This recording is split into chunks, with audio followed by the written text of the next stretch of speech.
guys, for today's mini vlog ay heto na naman tayo sa ating morning routine. Heto nga ang pagliligpit ng higaan tuwing gigising tayo sa umaga.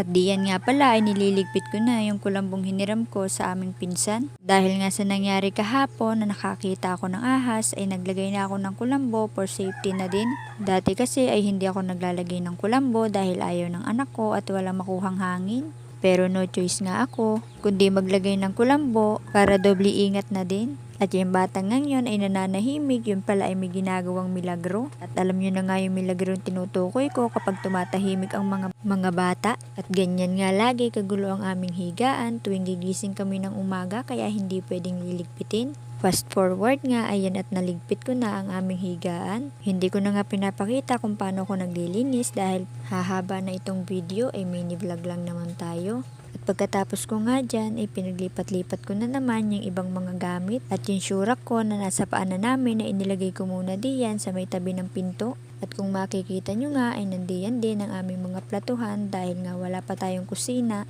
At nag-iipon pa kami ng pampagawa. At heto ng batang ito ay tahimik lang dyan sa isang tabi dahil nga nangangain ng biskwit na bigay ng kanyang lolo. At itong makahapunan nga ay umuulan pa din at wala nga itong tigil. At sa mga nakararanas po diyan sa ibang lugar ng pagbaha at pag-ulan ay lagi po tayong mag-iingat. At hanggang dito na lang muna. Bye bye!